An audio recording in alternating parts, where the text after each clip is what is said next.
그러면 시작하겠습니다. 네, 안녕하세요. 저는 교원더오름 에이스그룹 빅머니팀의 유현지입니다. 오늘 화요 시스템 맞이해서 비즈니스 심리라는 주제로 오늘 준비를 좀 해봤습니다.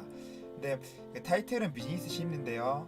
먼저 말씀드릴 거는 그냥 심리에 관한 기본적인 내용하고 설득의 심리학이라는 좀 오래된 책이 있습니다. 읽어보신 분도 있겠지만 거기에 나오는 내용들 저희랑 써먹을 수 있는 게 있을까 해서 제가 그 내용을 좀 가져왔습니다. 그래서 보시고 써먹을 수 있는 게 있다면 조금 참고하셔가지고 좀 사용하셨으면 좋겠어요. 이제 오늘 이 시간 또한 도움되는 내용이 됐으면 좋겠습니다. 네, 그럼 한번 시작하겠습니다. 네. 그렇죠. 심리학 기본적인 내용하고 그리고 이제 설득의 심리학 이게 영업이나 이런 분들이 많이 읽은 책이더라고요. 그래서 저도 이게 베스트셀러가 된 지 꽤 오래된 책인데 이제 뒤늦게 읽어가지고 그 내용이 생각나가지고 몇 가지 좀 가져와 봤습니다. 제가 이제 여기 더오름에 들어오기 전에 심리학 학사를 새로 받아가지고 대학원에 진학이 돼 있었어요. 근데 한 번도 못 갔죠. 그래서 여기 알고 나서 이제 더오름을 시작을 하게 됐는데 이제 심리학이란 게 여러모로 그 상식적으로 한번 공부해 보면 좋을 것 같더라고요. 그래서 나에 대해서 알 수도 있고 이제 우리 사회 속에 살아가는 거니까 타인에 대해서도 좀 알 수 있는 그 학문이 바로 심리학이지 않을까 생각이 듭니다. 심리학은요 주관적 성격을 좀 가지고 있습니다. 그래서 우리 수학처럼 1+1은 2라는 그런 어떤 답을 가지고 있는 학문이 아닙니다. 그래서 해석하기에 따라 이게 천차만별이 됩니다. 그래서 오늘 내용 혹시 다른 데서 접하는 내용들 또한 이제 해석이 필요합니다. 항상 그래서 받아들이는 게 어떻게 받아들이냐에 따라서 아예 다른 식으로 되는 게 이 학문이고 그래서 여러 학자들이 있습니다. 그리고 저마다 살아온 환경 속에서 해석하는 게 다르고요. 그래서 오늘은 일단 먼저 좀 가벼운 기본적인 내용 좀 말씀드릴 거고요. 이건 제가 쓴 말인데요. 나는 내가 해석한 세상에 살아간다. 그러니까 같은 사물을 보고 우리가 다르게 해석하죠. 나중에 내용이 좀 나오겠지만 내가 해석한 세상 속에 살아간다. 그래서 정면을 보는 사람도 있고 뒷면을 보는 사람도 있고 그리고 마음과 생각에 모든 것이 있다. 이렇게 생각을 합니다. 그래서 제가 평소에 생각하는 말이라서 한번 가져와 봤습니다. 네, 심리학의 필요성, 나를 아는 것과 타인을 이해하는 것. 이거에 이 두 가지 때문에 좀 공부할 필요성은 있더라고요. 자, 저희 이 혈액형에 관해서 한참 많이 물어보고 다녔던 때가 있습니다. 지금도 한 번씩 물어보시죠. 누구 새로운 사람을 만나거나 이렇게 친분을 쌓을 때 혈액형이 어떻게 되세요? 그래서 혈액형 다 잘 알고 계시죠? 그래서 혈액형 갖고 우리 성격을 판단하지 않습니까? 그래서 성격은 네 가지로 절대 나눌 수가 없습니다. 환경하고 살아온 환경 그리고 어떤 기질로 우리 성격이 형성이 되는데 절대 사람을 네 가지 분류로 나눌 수가 없다. 그래서 이거는 좀 잘못된 인식이고요. 이게 근거하는 게 확증 편향이라는 심리학 용어가 있습니다. 한 번씩 들어보셨습니까? 확증 편향이란 말이 있거든요. 근데 이게 때로는 우리를 살아가게 하고 이게 때로는 오해나 다툼의 여지가 되게 큼합니다. 이 확증 편향. 자, 이 간단하게 말씀드리면 이런 겁니다. 거봐 내 말이 맞잖아. 이거예요. 그러니까 자기가 어떤 가설을 세워놓고 그게 맞다고 정보들을 다 수집하는 거예요. 어떻게 해서든 그 정보를 모읍니다. 그러니까 내가 사실이 아닌 정보를 확증 편향을 했을 때도 그거에 맞는 어떤 정보들을 모아서 봐봐 내 그럴 줄 알았어 하고 그거를 확정 지어버려요. 이게 작지만 엄청 큰 무시무시한 확증 편향입니다. 네. 자, 자기 생각과 일치하는 정보만 받아들이는 심리를 확증 편향이라고 한다. 쉽게 말해 보고 싶은 것만 보고 듣고 싶은 것만 듣는 심리다. 근데 이거에서 쉽게 벗어나지 못합니다. 모든 사람이 확증 편향을 제로로 갖고 있을 수는 없어요. 네, 그게 바로 확증 편향입니다. 자, 자기 어떤 가치관, 신념, 판단하고 부합하는 정보만 이렇게 합치는 거죠. 여기 보면 1960년도에 영국의 심리학자입니다. 피터 웨이슨이란 분이 제시한 신념이나 믿는 바를 유지하려는 인간의 본능입니다. 이게 인간이 본능이니까 거스를 수가 없겠죠. 네. 자신의 믿음에 구멍이 뚫리는 걸 사람들 다 싫어해요. 왜냐면 그 체계가 다 흔들려버리면 자기가 힘들거든요. 그러니까 그거를 더 믿으면 더 믿었지 이렇게 힘듭니다. 이게 다시 생각을 새로 바꾸기엔 너무 힘듭니다. 그래서 이런 게 있다. 네. 자, 그 다음 먼저 말씀을 좀 드렸어야 되는데 오늘 내용은요 하나의 어떤 고리로 연결된 건 아니고 각계 개별의 어떤 내용들로 되어 있습니다. 그래서 여기서 필요한 것들을 가져가시면 될 것 같습니다. 네. 자, 두 번째 말씀드릴 거는 MBTI라는 겁니다. 혹시 다들 검사를 해보셨습니까? MBTI. 이게 마이어스와 브릭스라는 분이 스위스의 정신분석학자인 카를 융이라는 분이 있는데 이분의 어떤 이론을 토대로 이분들이 만드셨어요. 그래서 작년과 재작년에 방송을 많이 타가지고 이 MBTI라는 게 조금 바람을 불었습니다. 그러니까 제가 20살 때나 이때는 혈액형 많이 물어보고 다니는데 그때 방송을 많이 탔었거든요. 근데 요즘에는 MBTI 많이 물어봅니다. 이게 그거 나를 알고 싶지 않습니까? 그러면 심리 검사하면 이게 원래 검사를 하면 3만 얼마 됩니다. 지금 현재 이게 심리 검사 정확하게 하려면 고급형으로. 근데 우리 네이버 검색하면 MBTI 무료 검사가 있습니다. 간략하게 할 수 있는 거. 그거 한번 해보시면 재미로 해보시면 좋을 것 같아요. 나에 대해서 안다는 게 나를 안다는 게 어떤 사업에도 영향을 미치고 나를 잘 알아야지 이제 모든 걸 잘 할 수 있는 것 같아요. 자, 간단하게 설명 한번 드려볼게요. 이거는 우리 혈액형 아까 4가지였죠. 이거는 16가지로 나눠져 있습니다. 그리고 크게 4가지를 이분법으로 되어 있는데요.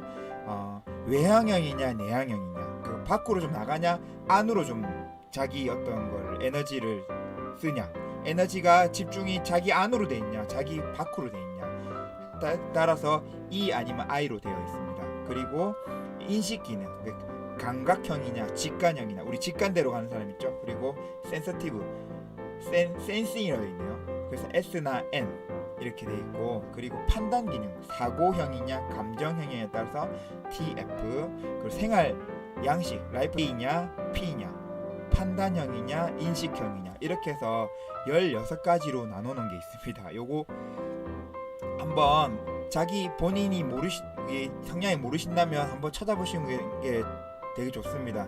검사 어렵지가 않거든요. 그래서 그냥 무료고 클릭만 하시면은 자기 성향에 대해서 알 수가 있습니다. 그래서 뭐 우리가 O형 똑같고 A형 소심하고 뭐 이런 얘기를 하는데 그거보다 MBTI 같으면 비슷할 성향을 가질 확률이 높아요. 되게. 근데 그 같다고 해서 또 나뉘겠죠.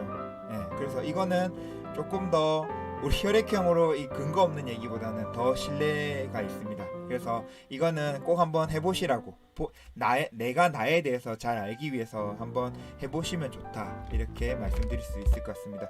그래서 MBTI 치시면 유명인들, 연예인들, 정치인들, 뭐 위인들, 그분들이 어떤 성향이었다는 걸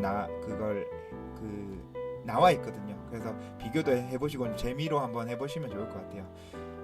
저 같은 경우는 ENFP라고 스파크형, 열정형으로 나옵니다. 네, 저는 그런 형을 가지고 있다 하더라고요. 이게 이제 할 때마다 바뀌는 분은 그때 우리 중간에 있는 분들이 이렇거든요. 근데 매번 검사 때마다 한 가지가 계속 나오시는 분은 그게 이제 그거일 확률이 높으신 분이고, 이렇게 해석하면 될 것 같습니다. 이거는 한번 해보시라고 제가 내용을 한번 넣어봤습니다. 네, 다음은 영상을 한번 보고 오겠습니다. 네, 영상을 소개드리면 일단 어떤 생각, 관점이 얼마나 중요한지에 대해서 한 2분짜리 먼저 보고 오겠습니다. 많은 사람들이 다 같이 나라라는 가상을 만들고 돈이라는 가상을 만들고 회사라는 가상을 만들었어도 아무리 많은 사람이 동의하여 만든 가상이어도 가상은 가상이다. 나라는 개념은 우리가 만들어낸 궁극의 가상인 것이다.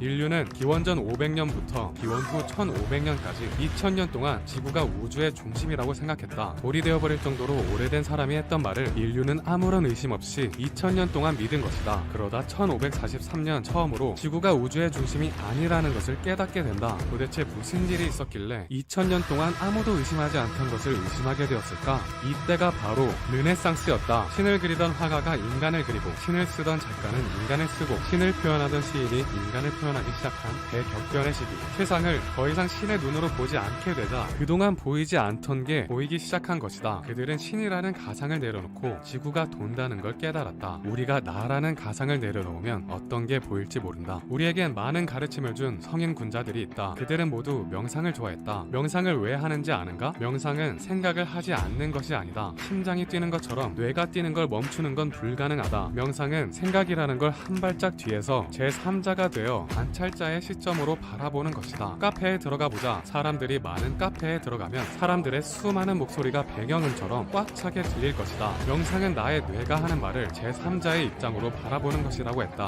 나라는 개념은 우리가 만들어낸 궁극의 가상인 것이다.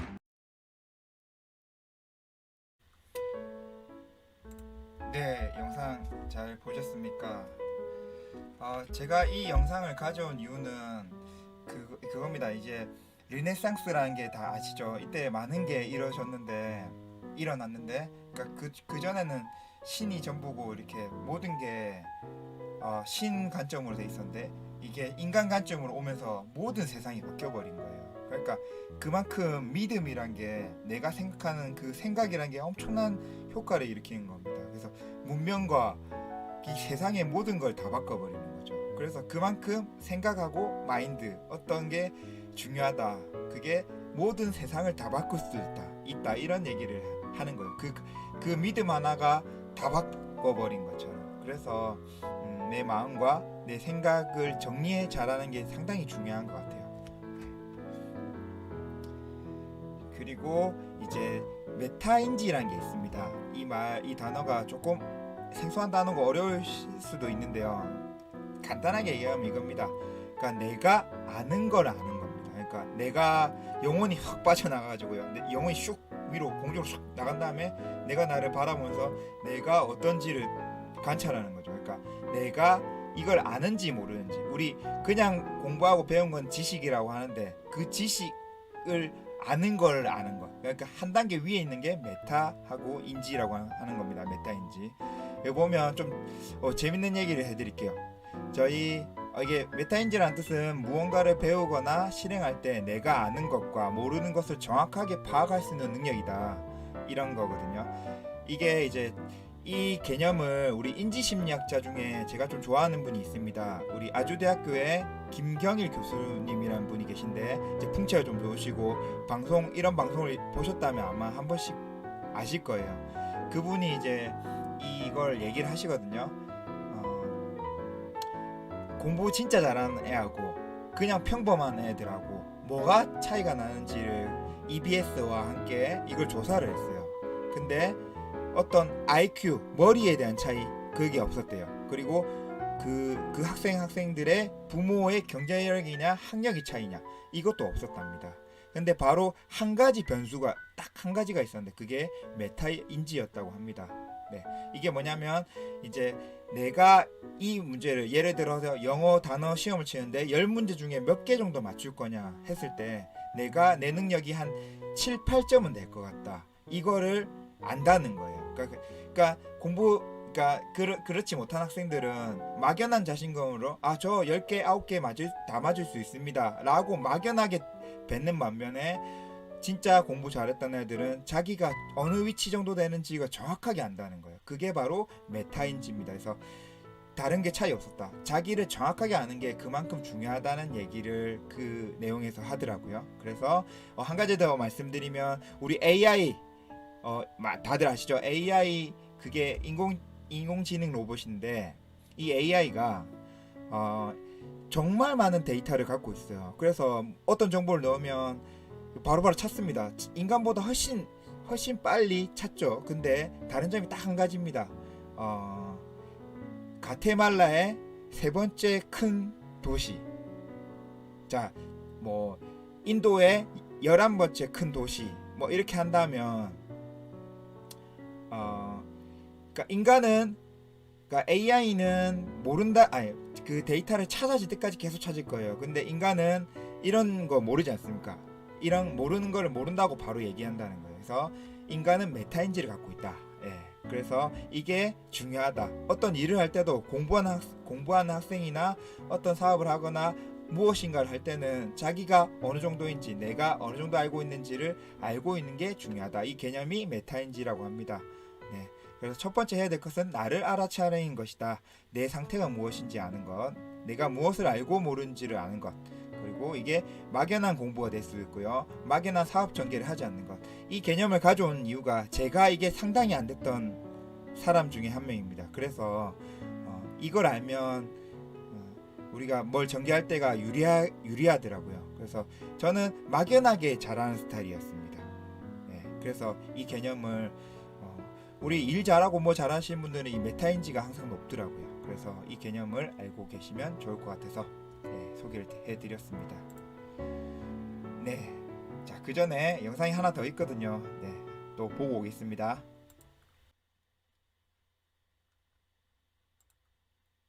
굉장히 많은 인지심리학자들이 지난 수십 년간 인지심리학사에서 가장 명장면 중의 하나라고 꼽는 장면입니다. 그리고 이 패러다임은 전 세계 수많은 곳에서 수많은 다양한 대상들을, 다양한 연령의 사람들을, 다양한 직업의 사람들을 대상으로 해서 적용을 시켜보는데 강력한 효과가 일어나고 있죠. 못하는 겁니다. 자, 3학년 교실에 갑니다. 3학년 1반부터 4반까지 총 4개의 반에 각 반마다 똑같은 저런 물체들을 가지고 들어가서 똑같은 30분을 주고 똑같은 일을 시켜요. 그런데 제가 말의 간격과 시간과 순서를 어떻게 바꾸느냐에 따라서 아이들은 굉장한 차이를 냅니다. 말도 안 되는 얘기 같지만 이게 가능하다는 겁니다. 얘들아, 너희들 여기서 각자 마음에 드는 거 5개씩 골라. 그리고 그 5개로 새롭고 신기한 걸 만들어. 쭉 뿌려주고요. 얘들아, 마음에 드는 거 5개 골라. 여기까지만 얘기를 하고 제가 나가버려요. 이제 3반에 갑니다. 3반에 가서는요, 아예 순서를 바꿔요. 자, 이걸 먼저 얘기해요. 이걸 커튼 뒤에 가려놓는다는 거죠. 아직 안 보여줍니다. 커튼 뒤에 가려놓고 이거부터 먼저 얘기해요. 네가 새롭고 신기한 걸 만든다면 뭐 만들래? 그럼 아이들이요, 어마어마하게 용감한 대답을 하기 시작합니다. 방금 전에 네가 말한 거 여기서 5개 골라서 만들어. 4반에서는 이렇게 아이들이 간신히 다 고르고 나면 옆 사람이 고른 거랑 바꾸라 그래요. 수많은 창의력 올림피아드에서 최고의 성적으로 금메달 딴 아이들, 입상한 아이들이 있겠죠. 3학년인데 그 아이들에게 점을채를 줍니다. 그리고 대신 제가 1반에서처럼 얘기해요. 그렇게 해서 만들게 한 것과 이 평범한 초등학교의 3학년 3반과 4반 아이들이 만들어낸 걸 비교해보면 창의, 혁신, 개성, 독창성 모든 지표에서 점수에서 3, 4반 아이들이 훨씬 높게 나와요. 저희 인지심리학자들은 창의적 인재라는 표현을 쓰지 않아요.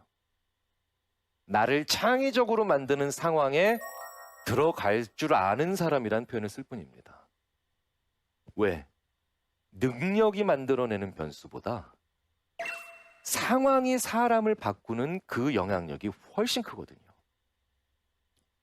인간은요, 이런 생각을 하는 존재입니다. 큰 결과 만들려면 큰 도구를 써야 되고 큰 결과를 이룩하려면 거창한 방법이 필요하다고 생각하는 게 인간이에요.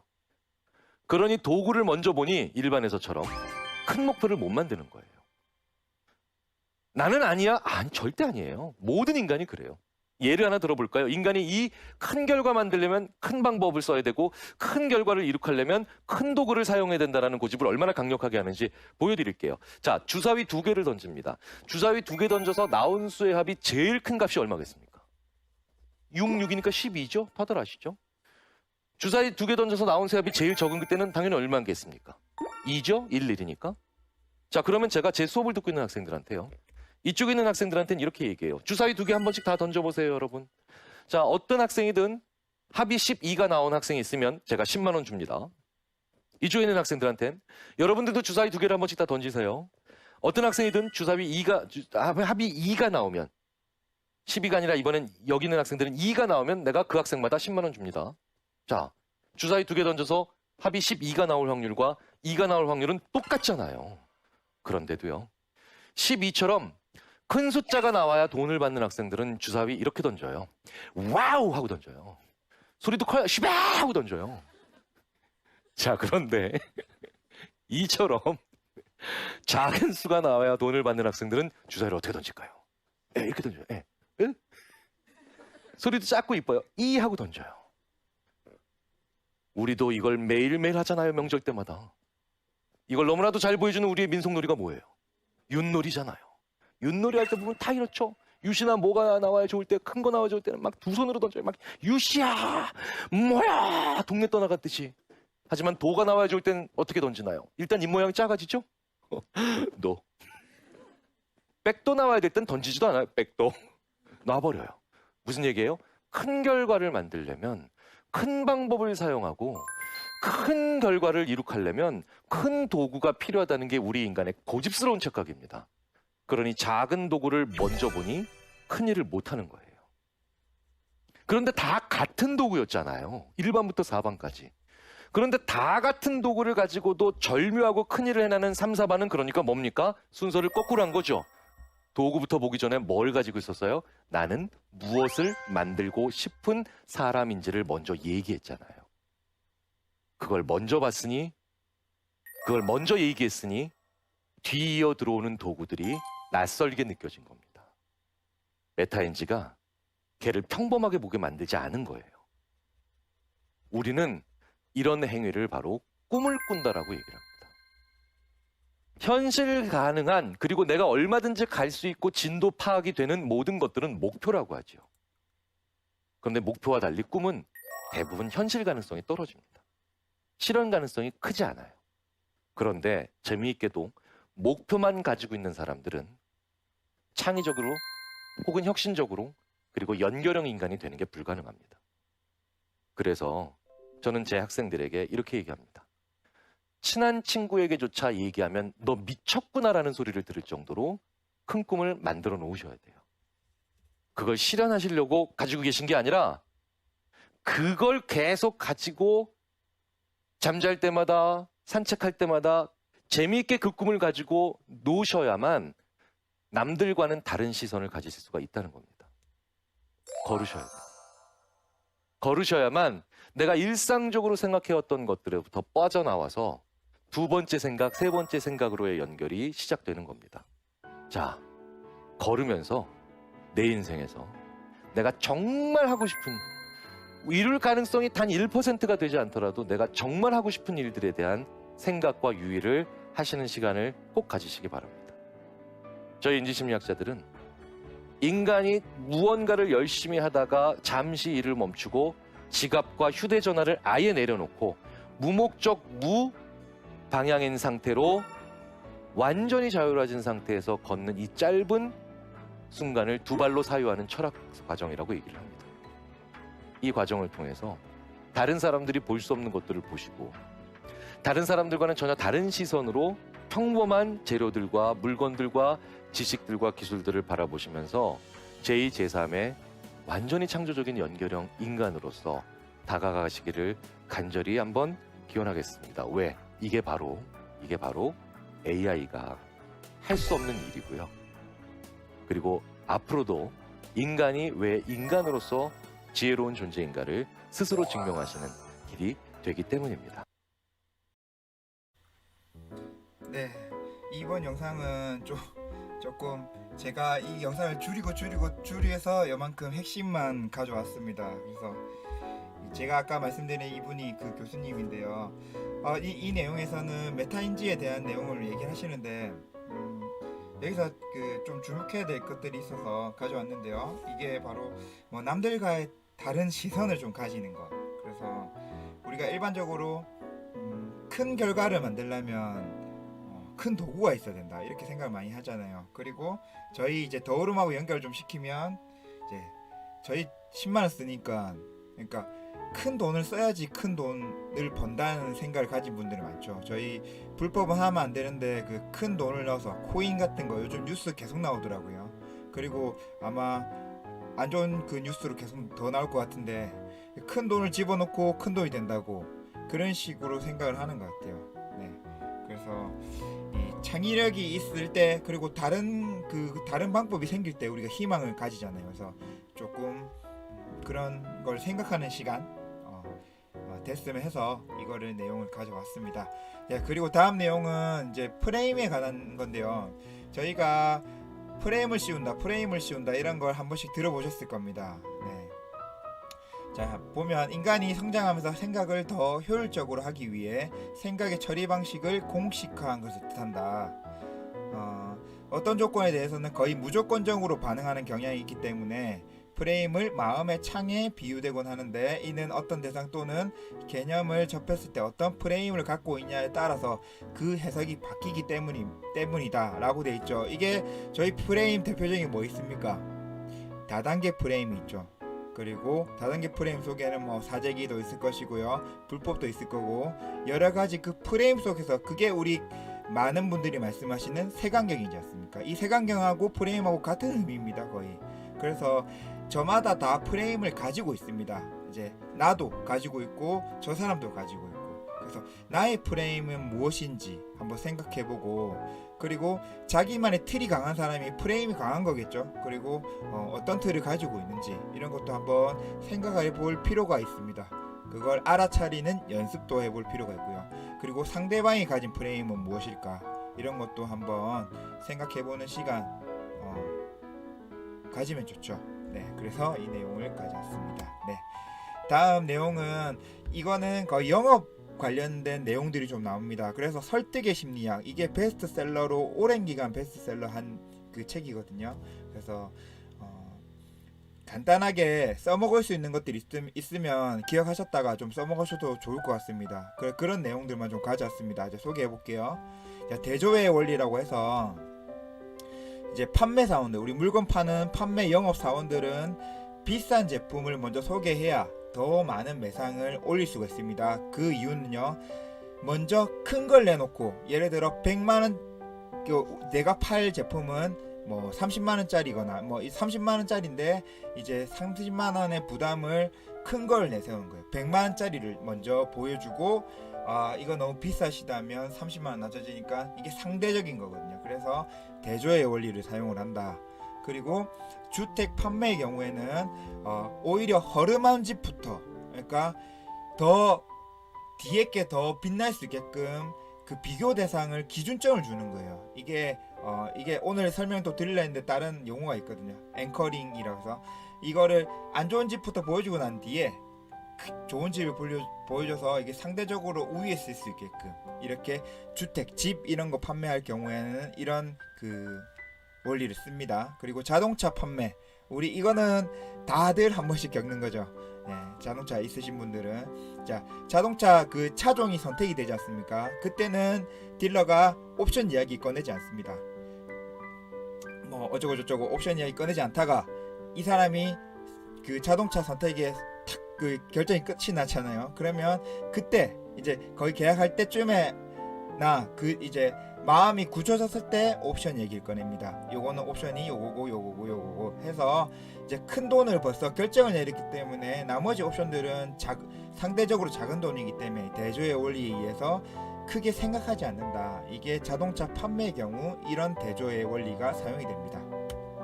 자, 다음은 상호성의 원리입니다. 상호성의 원리는 우리는 다른 사람한테 뭔가를 받으려면 그에 상응하는 보답을 해야 한다는 강박관념에 시달린다. 누군가 우리에게 호의를 베풀면 우리도 호의로 갚아야 한다.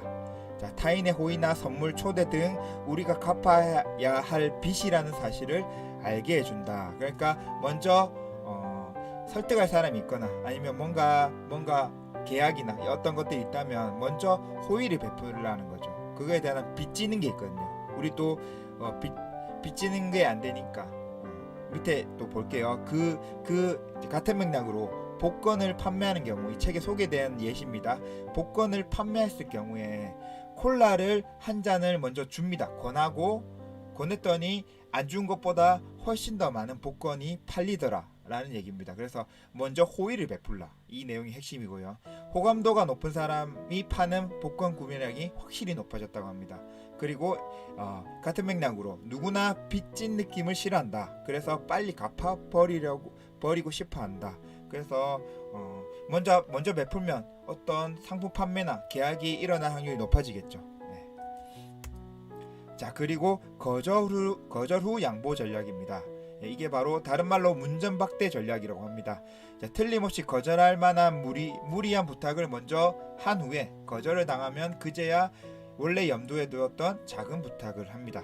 네.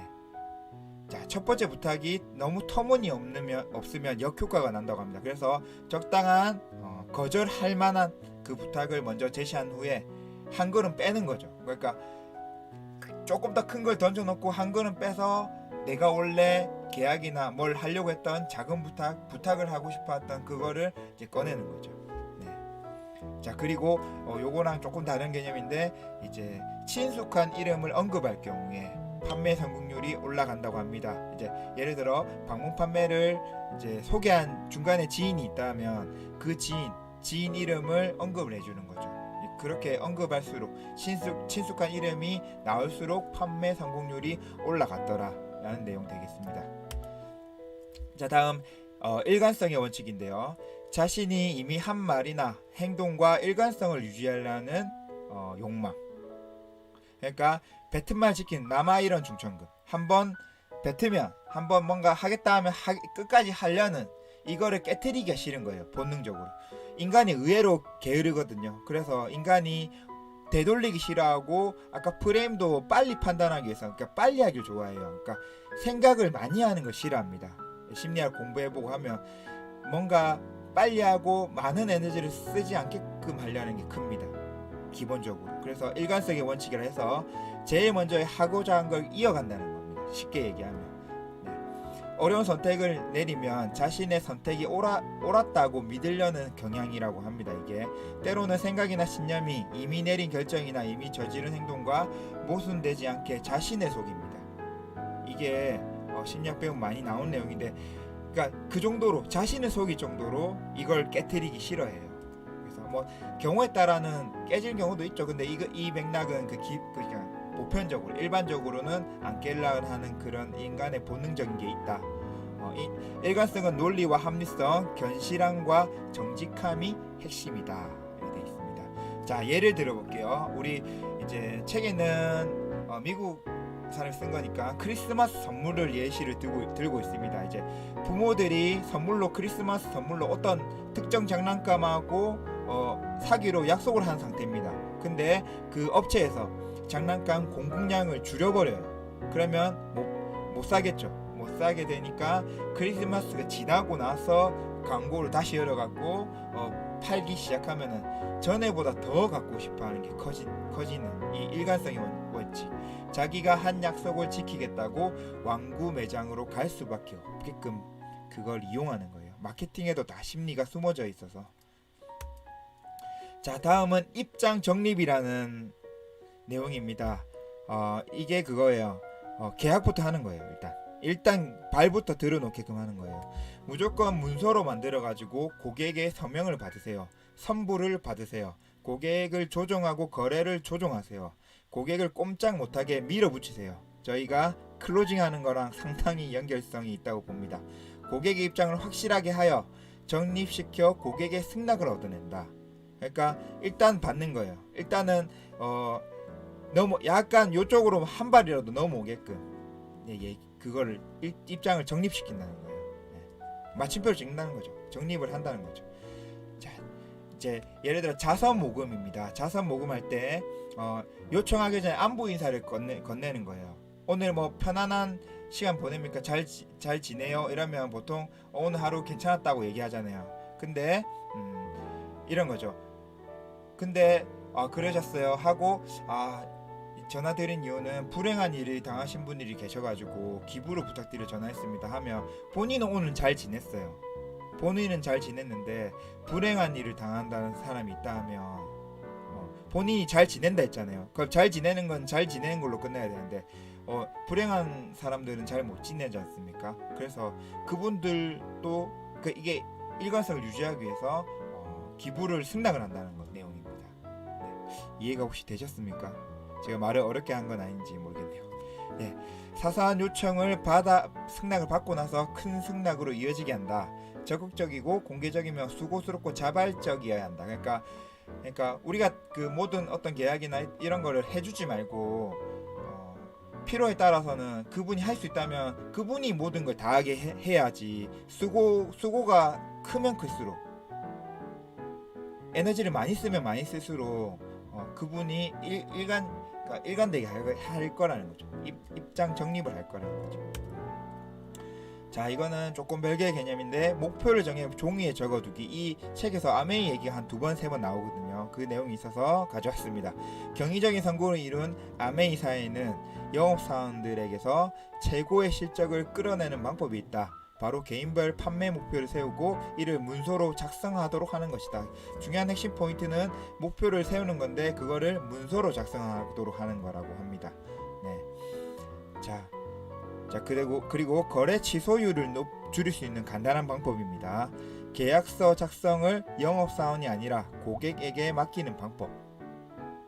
자, 나중에 계약 취소하지 못하게 하는 매우 중요한 심리적 방어막입니다. 네. 그러니까 아까 얘기랑 똑같은 얘기예요. 그 계약서 작성을 원래 다 써주고 하는 거를 이제 할 수만 있다면 그 계약하는 사람한테 하라고 하는 거예요. 네. 본인이 한 거니까, 본인이 한 거는 엎기가 어렵고 남이 한 거는 언제든 엎을 수가 있거든요. 자, 그리고 입장 정립과 일관성 전략은 개인주의적 성향이 강한 사회. 이제 우리나라는 아니고 미국 같은 사회죠. 유럽이나 개인주의 성향이 강한 사회. 50세 이상의 연령층에 가장 효과가 높다고 합니다. 자, 사회적 증거의 원칙. 저희 코미디 프로 보면 중간에 방청객 웃음소리 일부러 집어넣는 거 있죠. 이게 사람들이 그 프로그램들이 그걸 집어넣는 이유는 시청자는 알고 있어요. 그게 억지 웃음이라고. 근데 나중에 그 코미디 프로가 재밌었냐고 대물었을 때 재밌다고 대답을 한다는 거예요. 네, 그 내용입니다. 그리고 다른 사람들이 많이 하는 행동을 옳은 행동으로 보는 경향. 실수할 확률이 눈에 띄게 줄어들기 때문에 사람은 실수하고 깊게 생각하기 싫어합니다. 그래서 불확실한 거에 대해서는 남들이 결정한 걸 따르려고 해요. 그런 본능적인 게 있습니다. 자, 보통 우리 그 광고 문구에 많이 쓰는 단어죠. 최다 판매, 초고속 성장, 이런 말 많이 듣죠. 그러면 이 말을 왜 많이 쓰냐는 그 이유가 숨어져 있습니다. 이 내용에. 자, 품질이 우수하다고 직접적 광고를 할 필요가 없다. 많은 사람들이 그런 생각을 갖고 있다는 자체가 충분한 증거가 된다. 주도자는 5% 뿐이고 나머지는 95%는 따라쟁이들이다. 다른 사람들의 행동은 영업사원이 제시하는 어떤 증거보다 더 설득력이 높다. 이렇게 다 하면 나도 하죠. 그런 겁니다. 나중에 저희 도우름 다 하면 더 많이 들어오겠죠. 이게 어쩔 수가 없어요. 인간의 본능이 그렇게 작동이 되게끔 되어 있기 때문에 그렇습니다. 그리고 요 내용은 집단의 신념체계. 이게 뭐냐면 미국에 오래전에 어떤 종교가 있었는데요. 이 종교에서 그런 얘기한 거예요. 대홍수가 일어나서 어떤 집에 머물러야지 그 어떤 우주에서 비행 접시가 한 대 나타나가지고 우리를 안전한 곳으로 데려갈 거다. 지구는 멸망하기 때문에. 근데 이거를 믿었던 그 신도들이 있거든요. 그걸 다 믿었어요. 근데 그 예언한 그날이 되자 아무 일도 일어나지 않았지만 그 사람들은 그거를 사실이 아니라고 생각합니다. 그러니까 끝까지 믿는 거죠. 끝까지. 어떤 생각이 옳다고 믿는 사람이 많으면 많을수록 사람들은 그 생각이 더 옳다고 믿는다. 상황이 불확실하면 다른 사람들의 행동을 보고 옳고 그름을 판단할 확률이 높다. 우리와 비슷한 사람일 경우 가장 강력하게 작용한다. 그러니까 동조의 원리에 의해서 나도 예를 들어 연령이 뭐 30대면 30대, 그리고 중산층 뭐 이런 것들, 환경, 그리고 어떤 직업군, 이런 게 유사하면 유사할수록 그분의 하는 행동과 따라갈 확률이 높아진다, 이 말입니다. 다음 호감의 원칙입니다. 저희 이게 많이 쓰입니다. 신체적 매력, 그러니까 외모가 잘생긴 사람, 이쁜 사람이 왜 광고 모델 합니까? 그 사람들이 왜 이쁘고 잘생긴 사람을 전면 내세우는 이유가 여기에 있습니다. 후광 효과라는 게 있거든요. 그래서 이게 잘생긴 사람이 나왔으니까 다른 것도 좋을 것이라는 착각을 하거든요. 다른 모든 것도 좋을 거라는 그 착각. 그래서 이게 후광 효과라고 합니다. 이게 잘생긴 것뿐만 아니라 하나의 긍정적인 특성, 그 사람이 갖고 있는 엄청 긍정적인 특성 한 개가 그 사람 전체를 판단하는 겁니다. 다 잘할 것이다. 저거 잘하는 거 보니까 저 사람 다 잘할 것이다. 저렇게 외모가 좋은, 준수하고 잘생긴 걸 보니까 다 잘할 것이다. 네, 이렇게 생각하는 겁니다. 네. 자, 미국과 캐나다 기업을 대상으로 연구한 결과 그런 호감이 가는 외모를 갖고 있는 사람이 급여가 올랐다는 겁니다. 그러니까 승급도 잘하고 한다는 뜻이죠. 12%에서 14% 높았다. 그리고 유사성의 원칙, 아까 제가 말씀드렸죠. 신체적 매력에 어필이 안 된다면 유사성의 원리가 있습니다. 복장이 비슷할 경우에, 그리고 배경이나 관심사를 공유할 경우에, 여기는 책에서는 그렇게 나와 있더라고요. 아니더라도 척이라도 하라는 거죠. 비슷한 척. 이 공감에서 모든 게 시작이 됩니다. 나도 그런데, 너도 그런데, 이렇게 해서 마음의 문이 열리는 거죠. 그래서 이게 유사성. 자, 그리고 보험 계약 기록을 분석한 결과 고객들은 나이, 종교, 정치적 성향, 흡연 습관 등이 비슷한 영업사항과 계약을 맺을 확률이 높은 것으로 밝혀졌다. 고객의 자산이나 분위기, 화법 등을 그대로 따라하라. 그러면 긍정적인 결과가 있을 것이다. 네, 그러니까 이게 그런 거예요. 처음에 우리 콜드 마케팅이나 우리 보험 계약이나 한다고 했을 때 그 사람하고 대화를 나눴을 때 비슷한 점이, 유사한 점이 많으면 많을수록 신뢰를 해버리거든요. 그래서 그런 화법, 그리고 그분의 지금 어떤 태도, 자세 이런 게 똑같으면 똑같을수록 결과는 긍정적이라는 거예요. 이질감이 들면 이질감이 들수록 반대로 불리해지겠죠. 네. 나랑 다른 사람이네 라는 느낌이 들면 들수록 부정적인 결과가 일어날 수 있겠죠. 반대로 해석을 한다면. 그래서 우리 여기 비즈니스도 적용되는 내용들인 것 같습니다. 네, 참고하시면 될 것 같아요. 자, 이제 끝으로 향해 가는데요. 이거는 또 다른 책을 한 건 더 갖고 왔습니다. 제가 요걸 꼭 조금 얘기해드리고 아셨으면 좋을 것 같은 내용을 좀 가져왔는데요. 이 책이 당신이 옳다는 책입니다. 이 책도 상당히 오랜 기간 베스트셀러를 했던 책입니다. 그래서 이게 정신과 의사분이, 여자분이 이제 쓰신 거고요. 안에 상당히 공감할 만한 내용, 그리고 내가 가지고 있는 관점을 좀 바꿔놓은 그런 책인데요. 그 사람을 다 이해할 수 있다. 환경이 다르고 저렇게, 너도 저렇게 살았다면 저렇게 생각할 수밖에 없다, 이런 내용이거든요. 그러니까 내가 예전에 잘 나갔던 어떤 사람을 시기 질투했던 그 내용이 알고 보면 저 사람은 저런 환경이기 때문에 저렇게 성격을 갖출 수밖에 없다, 이런 내용이거든요. 그래서 한번 내용 한 가지만 가져왔습니다. 공감에 대한 내용입니다. 충조평판 날리지 말고 공감하라 입니다. 충조평판이라는 거는 어떤 거냐면 충고나 조언, 평가나 판단입니다. 누군가 고통과 상처, 갈등을 이야기할 때는 충고나 조언, 평가나 판단을 하지 말아야 한다. 그래야 비로소 대화가 시작된다. 우리 모든 거는 대화가 시작돼야지 갈등을 하든 뭐라도 시작이 되잖아요. 뭔가 좋은 게 생기거나 웃거나 울거나 이렇게 되잖아요. 대화가 시작되게 하려면 하지 말아야 된다고 합니다. 자, 보면 그런 생각은 잊어. 너한테 좋을 게 하나도 없어. 이게 충고, 조언이죠. 충조. 그럴수록 네가 더 열심히 하고 배우려는 자세를 가져야지. 이것도 충고, 조언. 네가 너무 예민해서 그런 거 아니니? 평판. 긍정적으로 마음을 먹어봐. 충조.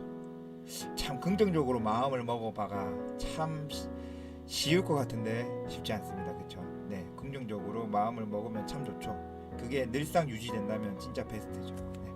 작은 고민부터 시작해 곧 죽을 듯한 고통 속에 있는 사람들에게까지 우리가 충조 평판을 날린다. 이 내용이, 그러니까 많은 사람들이 이렇게 한다는 겁니다. 이렇게 습관적으로. 그래서 이거를 좀 더 이해하려면 그렇게 하면 안 된다는 내용을 얘기하고 있습니다. 자, 공감을 퍼붓는 일. 사람을 구하는 힘의 근원은 정확한 공감이다 라고 되어 있습니다.